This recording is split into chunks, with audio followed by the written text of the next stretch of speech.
What's up, guys, and welcome to the weekly Q&A. Since last week was the end of the first season of The Mandalorian, I figured we would just take 20 questions and focus on that, the very first ever live-action Star Wars series. Andrew Evans and Kyle Smith ask who the person at the end of Chapter 5 was.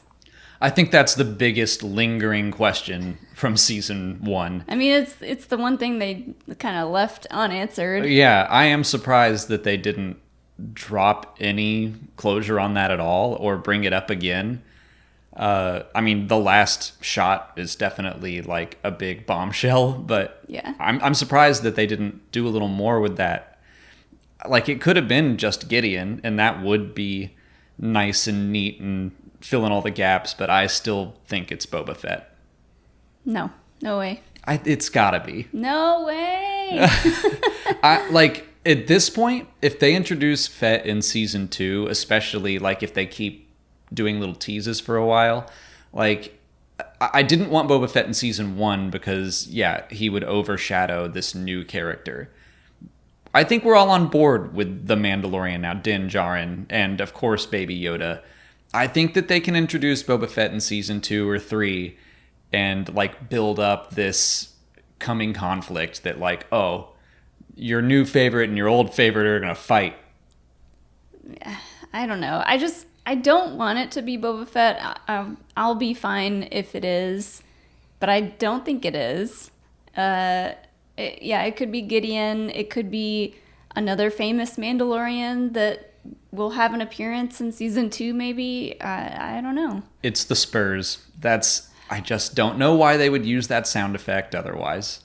They've used that in other places, though, haven't they? Not that I know of. I've seen people say that they have. Oh, well. So I'm going to believe that. I think it's Boba Fett, but it didn't happen in season 1, so I won the Fett bet. And I got to discuss terms with the Templin Institute. That's true. Harry West wants to know what Skywalker Saga characters we want to see in season 2. So there are rumors from Deadline, I think. Someone has a source that says multiple Skywalker Saga characters will show up. I don't think they mean that, like, well, here comes Luke and Han, and, like, no. I think that what they mean is background characters, like Bosk. Yeah. He was in the Skywalker Saga. I think he'd be a great... Like, any bounty hunter, I feel like, is up for grabs. Yeah, I mean, like you said, if you think it's Boba Fett and he'll be in season 2, maybe that's it. Yeah, you have that. And I also think that you could kind of sort of say characters from the Clone Wars are Skywalker Saga characters, kind of. Yeah. But I think more likely we're going to see some bounty hunters, other background characters, like R5-D4 was in a shot. Like, yeah. He's a Skywalker Saga character. I don't know. Who's still alive? Well, we know Dengar's still around because he turns into that monster from The Rise of Skywalker. Well, that's hinted towards, or is it confirmed? It's hinted. In the visual dictionary, we'll have a video about things that the visual dictionary point out, and yeah, that's one of them. I think the bounty hunters are most likely, and yeah, like I remember playing with my bounty hunter action figures a lot, and Jon Favreau has talked about how it feels like dumping out your action figures and playing as a kid. That's how he's talked about making this show. So I feel like you just, at some point, should bring in some of the recognizable bounty hunters. That sounds like a fun time. Yeah, and I don't see them like recasting any of the big characters from the Skywalker Saga, like to make them look younger. Nah. I don't see that happening. I totally agree.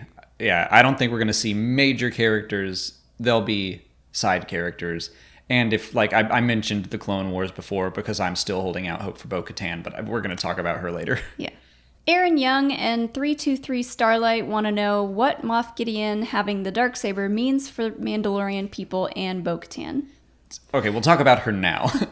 So, yeah, I don't see Bo-Katan giving up the Dark Saber willingly. Not willingly. Yeah, no. But I don't want her to be dead. I really want Katie Sackhoff in this show playing Bo-Katan. Yeah, I do too. And yeah, I don't know, like maybe that was Bo-Katan at the end of chapter 5. Like, she could have some spurs. Why not? coming for that Dark Saber. Like, I don't know. Yeah. So where's the last time we saw the Dark Saber? Because Star Wars Rebels Season 4. Yeah, Maul had it, and then Sabine had it, and then she gave it to Bo-Katan. Right. And then they started their revolution, which we now know went very poorly. The Great Purge happens. I mean, yeah, I think that the Dark Saber, it's always been a symbol of unity for the Mandalorian people, and I think that the fact that it's Imperial hands now shows that they are fractured, and it's just another sign of that. And I would really love to see, whether it's Bo-Katan or Din, over time, take up the Dark Saber and then unite the people once more. Mm-hmm. So yeah, right now I just think that there's not many Mandalorians left. Bo-Katan, I hope, is still out there, but it could just be a flashback that we get in season 2 or something, showing us how Moff Gideon got the Dark Saber. And I mean, that would really kill me to see Bo-Katan in live action and then have her like die on screen immediately. But yeah, one quick thought that I had, and I don't know if this would make sense, but if Moff Gideon used to be Mandalorian. We're going to talk about that later. Okay, I should read the questions ahead of time. Rick Villanueva and Tyler Shepard ask if we could see Mandalore in season 2. I think that would be really cool. I think that's highly likely. Yeah. Because, what's her name? The Armorer? Their armor. She doesn't have a name, right? I don't think so. The armor, like, briefly touched on the Mandalorian War, so I think that would be a safe thing to drop in season 2. Yeah, again, this could just be a flashback to like the Great Purge, and maybe that's where we see Bo-Katan and stuff. But I don't know if we'll see it in season 2, but I would really love to see us get closer and closer to it as the Mandalorian people become more united. There's this cool idea in my head for how the story will go, and I think someone's going to bring it up later, but I love the idea of them reclaiming the Dark Saber, reclaiming their home, but also reclaiming their honor, kind of like that's what we're seeing Din do. Mm-hmm. He has a checkered past, but he is becoming a better person. I would like to see all of the Mandalorian people kind of follow suit, and instead of being violent for the sake of it, just like, that's our culture, we're warriors and blah, blah, blah. And then instead of swinging all the way to pacifism, finding balance. Yeah. Which so much of Star Wars is about. And also, their creed seems to have gotten very strict, or, the Mandalorians that we've seen so far in this show have taken it very strictly. And yeah, I hope to see that loosen up a little bit. I just want to see Pedro's face more. We all do. Mark Coleman wants to know how Tarr vizla reconciled being both a Jedi and a Mandalorian. So this doesn't have to do directly with the show, but with the Dark Saber back, and Tarr vizla created the Dark Saber, I have wondered about that. And I hope either the show or a comic or something talks about Tarr vizla some more, because what little we know about him is that he was the first Mandalorian Jedi, he created the Dark Saber, and he was also Mandalore, like the leader of the Mandalorian people. Mm-hmm. I don't know how he found time to do all that. Yeah, who trained him to be a Jedi? I would guess he had a master. But yeah, the Jedi Code and the Mandalorian Creed, they don't line up, especially ancient Mandalorians. They were conquerors, violent for the sake of it. So I'm wondering if he wasn't a Jedi for very long, if he, rose to the rank of knight, created the Darksaber and all that, but then I don't see him being allowed to be Mandalore as well. Yeah. That feels like something the Jedi wouldn't let happen. Yeah, it goes back to them needing to explore maybe this time period in Star Wars, because a lot of it is just legend stuff that we don't know that is fact yet, so we don't really have any answers for this kind of stuff. So, yeah. I'm more just, I'm trying to say in my mind, how would one be the leader of Mandalore and a Jedi at the same time? And I kind of think you can't be. So I'm wondering if there's just a a divide between Tarr and the Jedi that we don't know about yet. Yeah, maybe he just wasn't a true Jedi, or he was just telling people he was, and he made I don't know how he made the Dark Saber, though. Right. We know so little about this stuff right now. Maybe he made the Dark Saber first, and the Jedi were like, hey, we should, like, get him under our control or something like that. Yeah. Spugstew asks if Season 7 of The Clone Wars could tie in with The Mandalorian. I think there's a good chance, maybe? I mean, because Filoni worked on all of that stuff, I think that would be a good starting point for him to toss some stuff in there. I'm going to say no.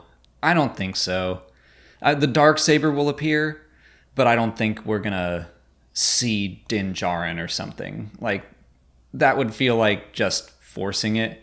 I don't know how he would play into the story, and also he seems so unfamiliar with Jedi and stuff. Like, how would he meet Ahsoka and then later be like, what's the Force? Well, I was thinking more like Clone Wars tie-ins with The Mandalorian. Yeah. On The Mandalorian, not Clone Wars. Oh, the other way around. Yeah. Like in Season 2, tying in. Okay, yes. Yeah. Yes. That I could see happening. Oh, yeah. I don't see The Mandalorian showing up in Clone Wars Season 7. I think that they've been working on those stories for so long, and they're probably more concerned with wrapping up those stories rather than, like, getting in connections with Rebels or The Mandalorian and stuff. Although it would be cool if Gideon? Moff Gideon Yeah, but that's were like just mentioned. But he's so far down the line. He might have been part of the Republic at the time, but I think that they're just going to focus on Ahsoka and the Siege of Mandalore. Yeah. I don't see, other than just like, yeah, Death Watch will be in there and just surface level stuff that was probably going to happen anyway. Caleb Diaz wants to know if the Mandalorian will ever challenge Gideon to take back the Dark Saber and unite his people. So Din Djarin himself. Din Djarin. Din Djarin himself taking. I don't know that he would want control of the Dark Saber. We don't know how much he actually knows about it. I think he knows what it is. I have to assume that just all of Mandalore knows what the Dark Saber is. Mm-hmm. I want Bo-Katan to do it, but I also could see it's his story. It's the Mandalorian's story. So it wouldn't really surprise me if he were the one to eventually challenge Moff Gideon to single combat. That's how the Mandalorians lost it in the first place to Maul. Mm-hmm. So it would be cool to see them gain it back through the same means. Give it to Baby Yoda. He deserves it. This is a good question. Andrew Beardsley asks where the Mandalorian's pulse rifle went for the second half of the season. I thought about that every episode since the last time we saw it, and I was like, maybe it's broken? I don't know. Yeah, I feel like we missed a scene or something. So the last time we see it is in Chapter 4, when they use it against the AT-ST, and then it's gone. And it's still in some of the concept art for the later episodes. Yeah. I mean, I think that it's probably a production thing of, this weapon is too powerful, and we don't want him disintegrating everybody. But, yeah, I have to imagine that something broke, or maybe he left it with the village so that they could protect themselves or something. Yeah, maybe the widow still has it, and she's like, try and mess with us now. I think, honestly, they just were like, this doesn't play into the story we want to tell, so we're just going to brush it aside and hope people don't notice. And we noticed. Yeah, it looked really cool, and it was very overpowered. So, yeah, maybe they just decided not to include it in the rest of the season. Yeah. Because if he had it, he wouldn't have had the same big problems. I don't know. I think that they just needed to include one line where it's like, oh, it got waterlogged and I can't use it for a while. Like, I need to fix it. Yeah. Just something like that would have solved it. But I have to imagine it'll be back. Ben Powell wants to know what we think of the Dark Saber being put in the show with no explanation for the less invested fans. I think it's fine. I mean, I do think a lot of people saw the Dark Saber for the first time, and I'm trying to put myself in that mindset. If I didn't know what it was, I'd just be like, oh, what is that? And then I would try to go figure out what it was. Like, I don't think you need to know its full history to know that this is cool and important and to learn more about it. I'm trying to think because my 72-year-old mother has now watched all of The Mandalorian, doesn't understand most of Star Wars, but I would imagine she saw that and said, oh, he's a Jedi. He has a lightsaber. Cool. Next.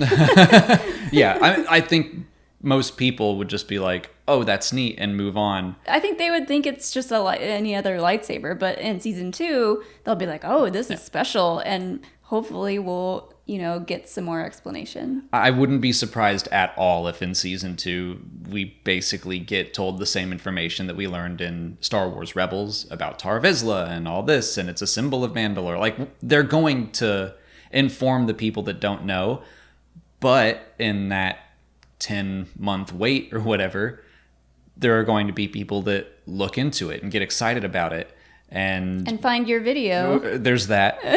Or about the Dark Saber. Or they start watching the Clone Wars, which is on now. Or like the Siege of Mandalore is going to, like, I don't think it's going to tie into the Mandalorian, but it's going to be Mandalore adjacent. So they might like want to invest themselves into the animation. Yeah. So I think it's just some of that universal synergy working, and I don't think that anyone needs to know what the Dark Saber is in order to appreciate it.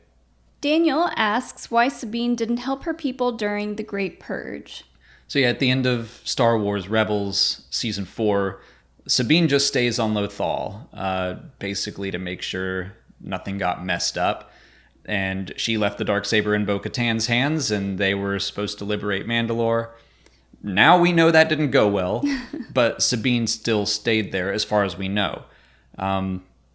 There's probably something that could be said where she did try to help, and there's only so much one person can do. Mm-hmm. Sabine also has kind of a weird history with her people. Yeah, I was going to say, I think her passing off the Dark Saber to Bo-Katan was also kind of symbolizing, like, I'm needed here for other reasons, and that's why she stayed. Yeah, I could see her just in a sense of duty being like, Ezra's gone, I'm going to protect his homeworld. It's just kind of like it turns into her just sitting there because the Empire never came. They wound up having to deal with the Death Star and the actual rebellion, so Lothal never suffered. So yeah, Sabine just kind of sits there. It is a weird thing, but it's just one of those things where the Great Purge didn't exist until after Star Wars Rebels. Yeah, she could have been hanging out with Ahsoka the White. I bet that if we are to continue that story down the line, it will be addressed. Yeah. Rick Villanueva wants to know if Din's journey will mean that we get to see more of Yoda's species. We've talked about this a little bit and how we're both a little uneasy about seeing more about Yoda's species, like its homeworld, all that kind of stuff. Mm-hmm. And I think there's a question that relates to our unease in a little bit. So for now, I'll just say that, yeah, I think we're going to learn more about them. I bet we will eventually see more of them. I think I'm becoming more and more on board with it. I do like the mystery behind it all, but if Din is working hard to uncover these secrets, then it feels like kind of like we're working hard to uncover those secrets. Like we're going on that journey with him. It's not like they're just doing a Yoda Origins movie and we're going to see a whole planet full of them. It's like, no, we have to find them. I don't know. I like that the idea of discovery within the show is kind of exciting to me. I don't know what I would do if there were hundreds of baby Yodas. They could be everywhere. There could be enough for everyone. Honestly, though, that'd be like dangerous. What if Din got there and he's like, I have to protect all of you? I just, like, with my emotions, I don't know what I would do if in one of the episodes we get to see more than one baby Yoda. Jim W. asks if the first season was how we thought it would be. For the most part, yes. Well, Like, it surprised me in a lot of ways. Like, I thought that it would be maybe grittier and darker and not as lighthearted and as funny as it wound up being. Like, it struck a really good balance between those two things. Yeah, I don't know what kind of expectations I had going into it. I did think that we would see the characters all together in more episodes, but I'm actually, like, I'm really happy with how it turned out. Yeah, that was my big complaint throughout all of the season, was that when they were marketing the show, it felt more like, here's Pedro Pascal and Carl Weathers and Gina Carano, and they are the 3 stars of the show. And then Gina Carano was in less than half of the episodes. So, yeah, I did think that it was going to be more of a, we've got a main cast. And so bouncing around between stories felt a little frustrating to me when I wanted all 3 of them to be working together. And that's when Chapter 7 and 8, those are my favorite episodes because the whole cast was around. The 3 of them, Queel, IG-11, like, it just felt like everything was firing on all cylinders. So, yeah, I hope that they do that more in season 2. Michael Sweat wants to know if Gideon's TIE fighter was a new type of TIE or just a modified design. Because he's got the fancy folding wings. Yeah, I've got some thoughts about that. Jon Favreau and Dave Filoni teased that they might get into, like, the origins of the First Order. And I don't think we're going to show explicitly a bunch of First Order stuff. But that TIE fighter was created as concept art for The Force Awakens. So I could kind of see that as being maybe the step between the TIE fighter that we know from the Empire and the First Order TIE fighter. Like, the technology is evolving, and now we're just showing that a little bit. So I think that it's probably just the TIE fighter 2.0 or whatever. Like, I don't know that it has a new, the TIE folder or something like that, but... Yeah, I think it's just one of those things where technology is slowly but surely advancing, and maybe they said, from a distance you can really see those TIE fighters. Maybe if we made the wings fold in half, people from afar wouldn't be able to see that we're here. Yeah. Kind of reminded me of the TIE Hunter from Star Wars Legends. That was more of like a straight up X-Wing kind of look, but it had that feel to a degree. I think it's just another way that, like, Filoni and Favreau are just putting their own spin on certain aspects of Star Wars. And I mean, it's also just, it looks cool. Like, why not? Yeah. Sis Nerd asks if we think Gideon is a Mandalorian. So that was actually my first thought. Mine too. For him. And, like, how he got the Dark Saber, I don't know. Well, even before we saw that, when Din was like, I know who that is. That's Moff Gideon. I haven't heard that name since I put on the helmet. And, like, so that made me think that, oh, they've known each other for a long time. And yeah, maybe Gideon betrayed his people. And that would also help explain how he has the Dark Saber. So when they were showing the flashback of the Clone Wars battle and the battle droids, and then when Din is saved by Death Watch, I thought Gideon was going to be the guy under the helmet. He still could be, I guess, but it was talking about, like, he's an ISB agent and all that other stuff. So, but I still think it's possible. But I think there's room for it, but right now I think he's just an Imperial.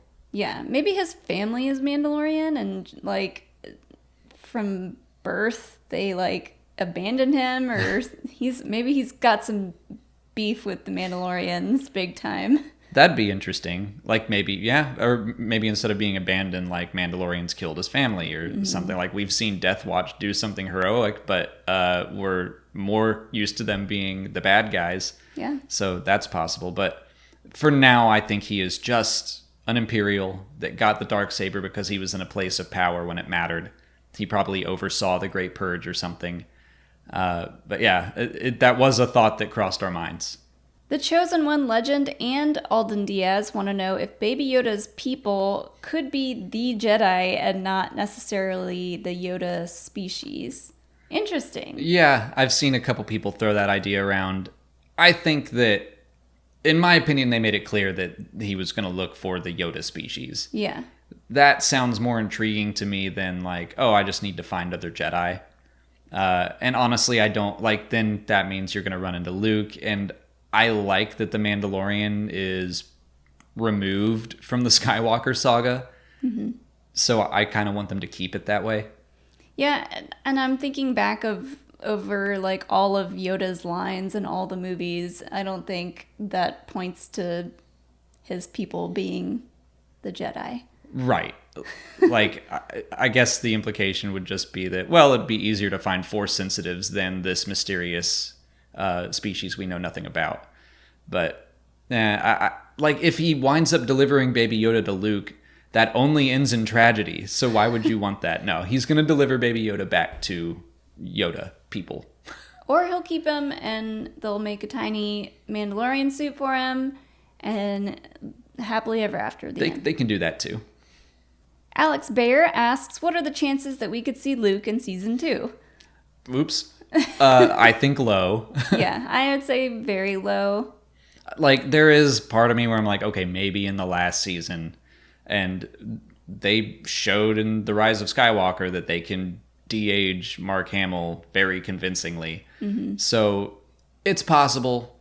I don't want it to happen. I'm much more interested in the search for Yoda's home planet and his people. We really need a species name because I just keep calling them Yodas and Baby Yoda. And yeah, I don't necessarily want any more Jedi to show up in this show.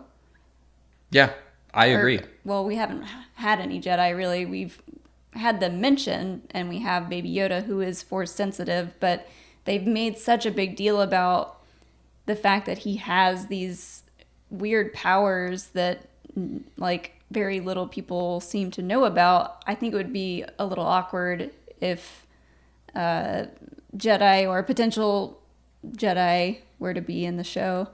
What I could kind of see happen is like, all right, maybe he does run into Luke on his search for Yoda's people, and that I wouldn't mind as much. I'd rather just keep the two things separate. Yeah. We don't need this to tie in directly with the Skywalker Saga. I like that it's separate.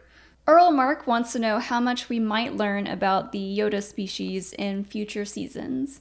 So, just keeping with this theme, I think that we're going to learn where they live. See, I hope that they keep it very vague and mysterious still. Mm-hmm. Like, I don't mind seeing more of them. I don't mind finding their homeworld, but I don't need to know the homeworld's name.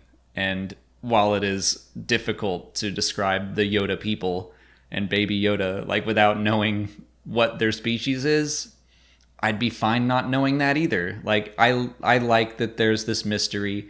George Lucas always seemed to want to keep Yoda very mysterious. Mm-hmm. So we can just keep that going.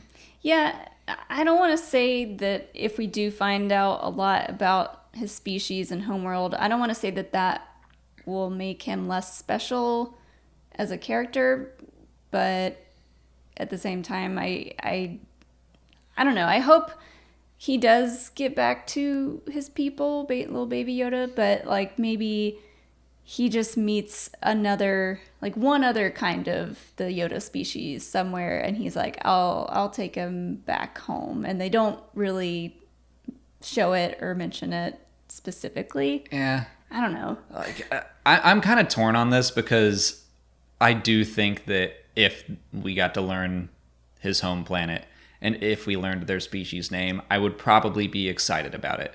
Like, anything they drop, I do think I'm going to eat it up. But I'm also like, don't go overboard. I would like to keep some mystery there, but it's going to be fun either way.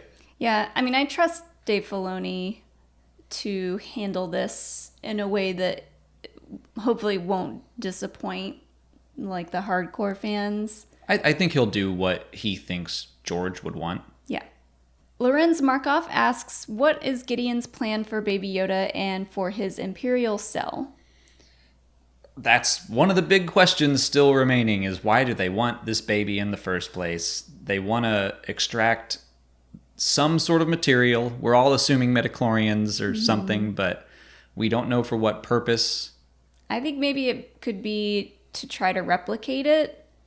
Dr. Pershing's little patch signifying that he might be a clone or knows about cloning. I think that's a good guess. Yeah.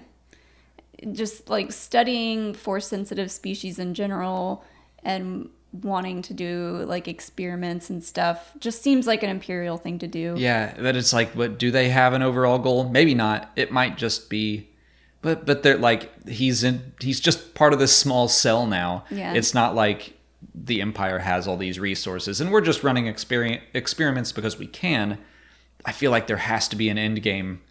And again, I don't want it to tie too closely into the Skywalker Saga, but it could be something to do with bringing Palpatine back. I was about to say, maybe Palpatine is behind all of this, too. I'm already tired. I hope not. Like, I hope it's not something so convoluted and it's simpler, but also important. So, yeah, I don't know. And again, like the same kind of goes with Gideon's cell. Is he just trying to hold on to territory? Is he trying to bring back the Empire? We don't know.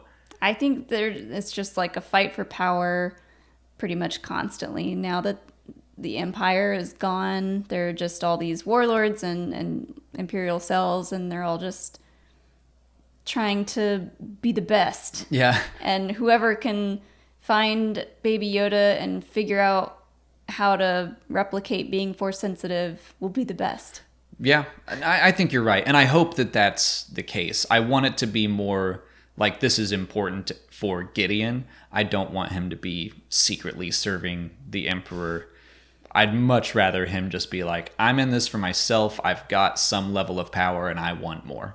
Christopher M. Pacetto asks why the Mandalorians in the show seem more primitive than what we've seen in the past. So that being kind of like the creed being taken very strictly. And, they seem more tribal almost. Yeah, and the helmet thing, like you can't take your helmet off, although we've seen it a bunch before.